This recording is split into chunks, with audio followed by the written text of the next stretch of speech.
Liquid का, एक fluid का उपयोग किया जाता है बायोकेमिस्ट्री लैब में बहुत जबरदस्त तरीके से, जिसको हम बोलते हैं distil water.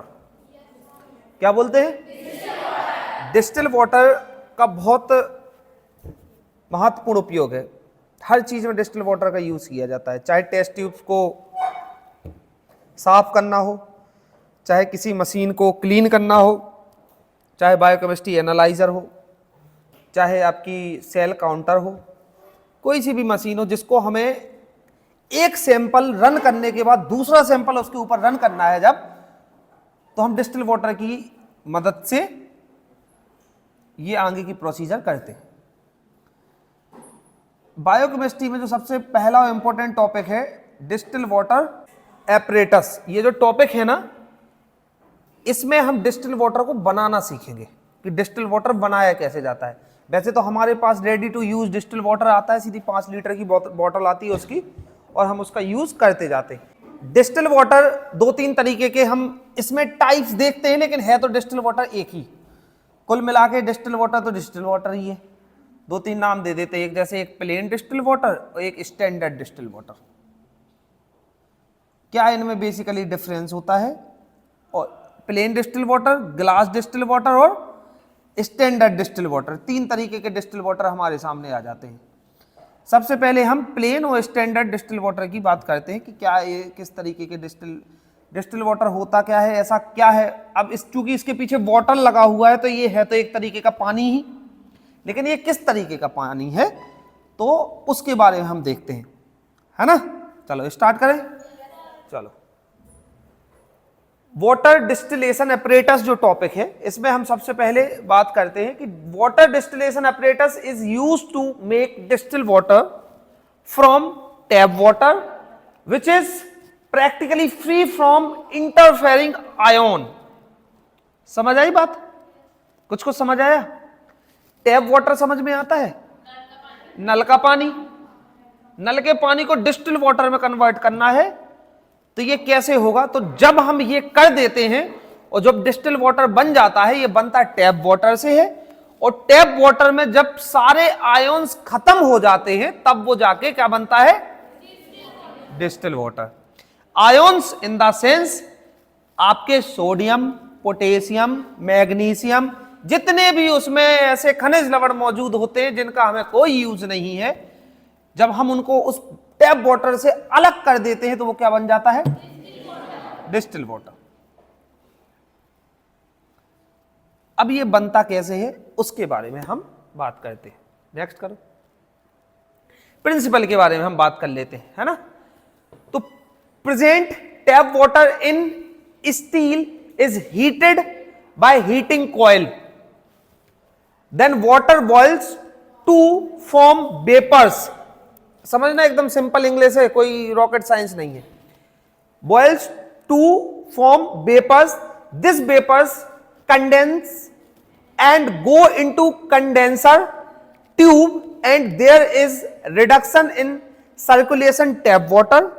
In this way collect distil water in the container is free from interfering ions. जो ये लिखा हुआ है ना, इसी का नेक्स्ट करो तो ये पूरा डायग्राम आ जाएगा। नेक्स्ट करो। एक हमारे पास इस तरीके का कंटेनर आया, इस कंटेनर में हमने क्या किया? टैप वाटर भरा। यहां ये ब्यूंसन बर्नर लगा हुआ है, ये इसको क्या कर रहा है? हीट कर रहा है। अब जब ये पानी को हीट करेगा तो जब पानी गर्म होता है, बॉयल होता है, तो इससे क्या उठती है? वेपर्स, भाप उठती है, बाष्प उठती है। जब बाष्प यहां से उठ के ऊपर जाएगी तो अगर वो जहां उसको रास्ता मिलेगा वहीं जाएगी ना भाप।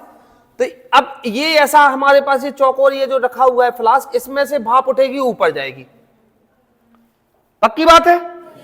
अब आप एक चीज नोटिस करो, जो वो भाप उठेगी ना उसमें किसी भी तरीके का आयंस उसके साथ नहीं उठेगा। ना तो उसमें सोडियम उठेगा, ना उसमें पोटेशियम उठेगा, ना उसमें कैल्शियम उठेगा, ना उसमें मैग्नीशियम उठेगा, जो पानी के अंदर। अगर आप ऐसा समझो, हमने इतनी मिट्टी ली, उसको पानी में डाली और मैंने पानी को बॉयल करना शुरू किया, आप देखोगे पानी पूरा उड़ जाएगा, मिट्टी उसी में बैठी रहेगी। ऐसा होगा क्या? मिट्टी भी साथ में उड़ जाए पानी के? ऐसा हो जाएगा क्या? हो जाएगा? हो जाएगा? नहीं होगा? पक्की बात है। तो जितने भी, क्योंकि अच्छा ये इसका कारण क्या है, क्योंकि पानी की अपेक्षा जो वो आयोन्स है वो हैवी मटेरियल है, वो वाष्प के साथ नहीं उड़े। अब जब यहां से वाष्प उठ रही थी और यहां जाके हमने यहां पे क्या लगा दिया, एक कॉर्क लगा दिया, ढक्कन। अब क्या होगा, यहां कुछ नहीं है, इधर नहीं, यहां देखो वापस नहीं आ जाएगी। यही फॉर्मूला सीधा सीधा लगता है कुकर में। कुकर को पूरा पैक कर दे तो उसके अंदर का मटेरियल बहुत जल्दी पक जाता है। वहीं एक इतना बड़ा तपेली लो, उसमें चावल डालो, पानी डालो, खुला करके रख दो कि अब चावल को पकने दो, 1 घंटा लगेगा। पहले के जमाने में ऐसे पकाते थे ना लोग बात। यहां से ये उठा और हमने ऊपर उसका मुंह कर दिया था बंद, और उसके ऊपर लगा हुआ है थर्मामीटर टेम्परेचर के लिए। अब एक चीज समझो कि वाष्प यही उठेगी ना पूरी, यहां से यहां तक रहेगी, लेकिन मैंने एक यहां से क्या, एक और नली सेट कर दी। तो अब जब ये वाष्प यहां उठेगी तो ये इसको कहीं ना कहीं जाने के लिए जगह चाहिए रहेगी, ये क्लियर है। तो यहां जब इसको ये जगह मिली तो ये यहां से जाने लगी। मैंने यहां पे एक और सिस्टम फिट कर दिया कि वाष्प जो है वो जा रही है इस नली से, और ये जो नीला नीला दिख रहा है इसमें मैंने ठंडा पानी भर दिया। क्या भर दिया? अब जब वाष्प ये ठंडे, क्यों चला रहा, जब ये वाष्प ठंडे पानी से होकर गुजरेगी तो ये कैसी हो जाएगी, ठंडी। तो ये जो वाष्प होती है ना, ये छोटी छोटी बूंदों में बदल जाती है, क्योंकि वो ठंडी पानी के संपर्क में आ रही है।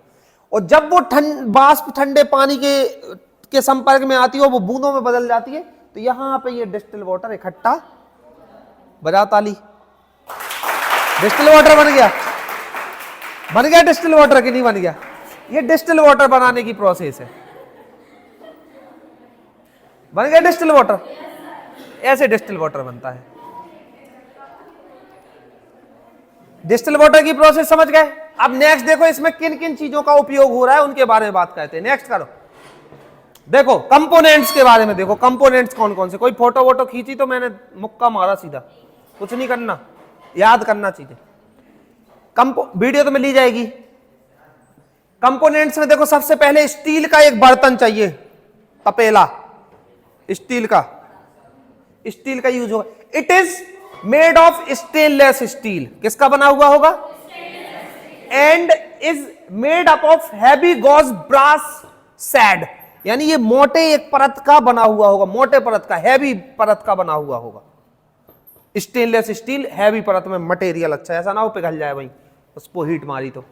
दूसरा क्या उपयोग में लिया जाए? Condenser tube. It is also made of stainless steel through which condense water is removed. एक इसमें एक अभी आगे एक चीज और बताऊंगा, जब और आगे की एक पॉइंट आएगा कि कहीं कहीं वाष्प के साथ हवा भी होती है। अब जब वो वाष्प पानी के संपर्क में आ रही है, ठंडे पानी के संपर्क में, तो जो उसमें अब पानी वेपर्स बन के उड़ रहा है ना, तो वो तो हो जाता है, लेकिन उसमें गैस भी है, तो गैस के लिए ऊपर से अलग जगह रहती है, तो गैस ऊपर, हवा ऊपर निकल जाती है, और पानी जो हवा के साथ उड़ रहा था वो बूंदों में कन्वर्ट होकर डिस्टिल वाटर बनता जाता है। इसके बाद तीसरा कौन सा आइटम यूज किया जाता है? Heating coil. वो सब लोग बच्चे जानते होंगे, वो बाल्टी में पानी भरा एक बकेट में और ऐसे डाल दिया और बटन दबा दिया तो वो हीट करता रहे पानी का, वाटर हीटर है ना।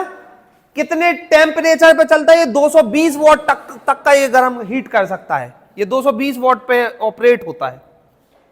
समझ आई? इसके बाद हीटिंग कॉइल के बाद जो नेक्स्ट आइटम जो हमें चाहिए वो है इनलेट। इनलेट क्या है? Through this tap water is connected in steel, मतलब जो वो यहां से ऐसे जुड़ रही थी ना, वो क्या है? इनलेट है, इनलेट बोलते हैं उसको। नेक्स्ट करो, और क्या चीजें यूज हो रही हैं? ओवरफ्लो पाइप, सब पाइपों का यूज हो रहा है। ऐसा ना हो कहीं अंदर इतनी गैसें बन जाए कि फट जाए वो पूरा, तो उसमें एक हल्का सा गैस ओवरफ्लो के लिए भी एक पाइप लगा के रखते हैं, ताकि ओवरफ्लो की अगर सिचुएशन आए तो उसमें से ओवरफ्लो बाहर निकल जाए। समझ आई बात? लिड जो वो बर्तन था उसके ऊपर जो लगा हुआ था, जिसमें से वो छेद में से ऐसे निकल रहा था गैस, वो उसको क्या बोलते हैं? लिड। है ना, lead lid, it covers the upper part of the, ये गैस को निकलने नहीं दे रहा था हवा को, नहीं तो वेपर्स पूरा उड़ जाता, पूरे बादल बन के उड़ जाते, बाष्प बन के पूरा ये कवर करके रखता है। Outlet, by this the condenser water is collected in container, जो वो रॉड होती है जिसके ऊपर से ठंडा पानी लगा हुआ होता है उसको हम आउटलेट बोलते हैं। Air vent pipe, air vent pipe से by this the exceeding contaminated air in steel is taken out, जो भी उसके अंदर ऐसी एयर कंटामिनेटेड एयर क्रिएट हो जाती है उसको बाहर निकालने का काम एयर वेंट पाइप के द्वारा किया जाता है। ये कंपोनेंट्स की हमें जरूरत होती है, इसके माध्यम से हम वो पूरा प्रोजेक्ट तैयार करते हैं। इसका प्रैक्टिकल करेंगे अपन, डिस्टिल वाटर का प्रैक्टिकल तो कर ही लेंगे, है ना। नेक्स्ट करो। अब देख लो कि ग्लास डिस्टिल वाटर क्या होता है। गिलास डिस्टिल वाटर और प्लेन डिस्टिल वाटर में सिर्फ इतना अंतर है कि जहां पे हम स्टील का यूज कर रहे थे वहां पे हम ग्लास का यूज करेंगे। समझ आई बात। Glass distillation is used for glass distil water preparation, इसके लिए ग्लास का यूज किया जाता है इस तरीके का। ये देखो ये बना हुआ है। नेक्स्ट करो। प्रोसीजर सुनो। Tap water in glass flask with electrical current is boiled through heating coil, यानी सेम प्रोसीजर हो रही है, उसमें भी बॉयल कर रहे हैं उसमें भी बॉयल कर रहे हैं। Vapours are collected in condenser and stored in container, vapours यानी वाष्प जुड़ती है और इकट्ठी होती है कंटेनर में।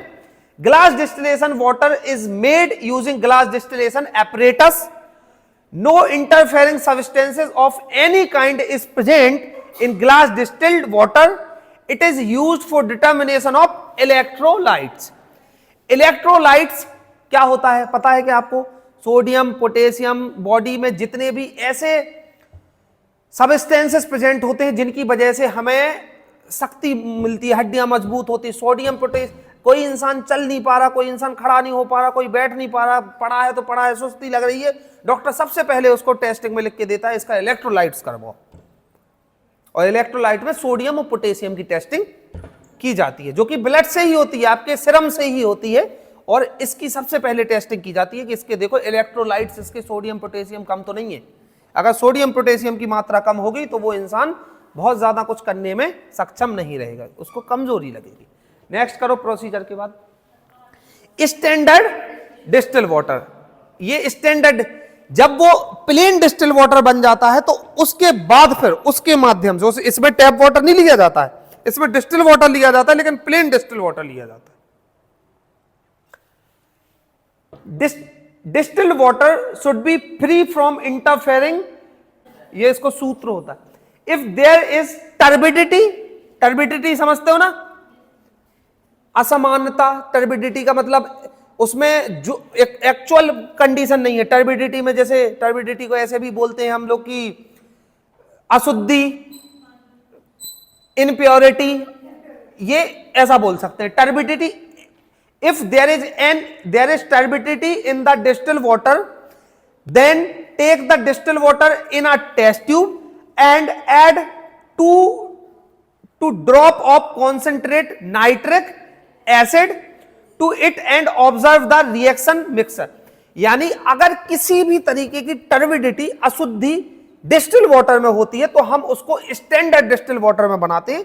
डिस्टिल वाटर और स्टैंडर्ड मतलब और बेहतरीन क्वालिटी का डिस्टिल वाटर बनाने के लिए हमें उसमें 2 ड्रॉप नाइट्रिक एसिड मिक्स करना होता है। एक टेस्ट ट्यूब में बोलो डिस्टिल वाटर, उसमें 2 ड्रॉप डालो नाइट्रिक एसिड की और मिक्स करो, उसका रिएक्शन देखो।